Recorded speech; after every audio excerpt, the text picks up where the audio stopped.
My name is 𝗁𝗃𝗃, and I am here to give you a couple of tips for your landing pages today.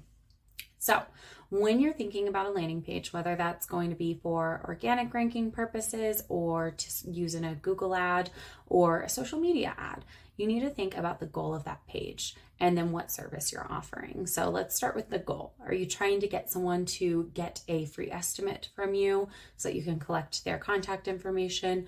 Or are you trying to drive them to give you a quick call to schedule a consultation?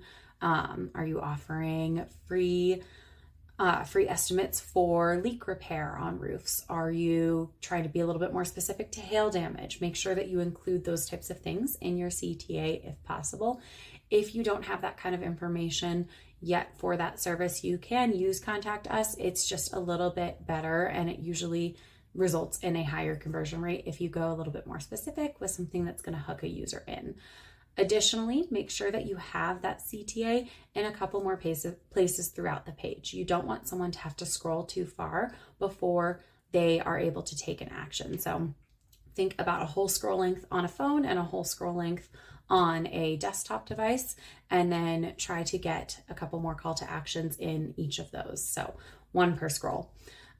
Additionally, make sure that you have exactly what service you are offering at the top of the page. So the top of the page is your hero section. Not only should that house a CTA, but that should also house your primary service that you're offering. So if that's commercial roofing needs to be somewhere written at the top of that page as the H1. So the H1 is typically that text that you see at the top of a service page. It's the biggest text on the page. Additionally, you want to pay attention to your H2 and H3 headers. Those are going to be the slightly smaller headers that you see on the page throughout the page.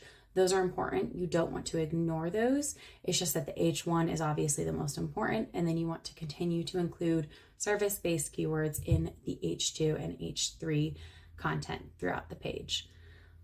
From there, make sure that you are not ignoring the mobile device. We already talked about it with the CTA, but you do want to go through the page and test out that load speed, pay attention to how things are working.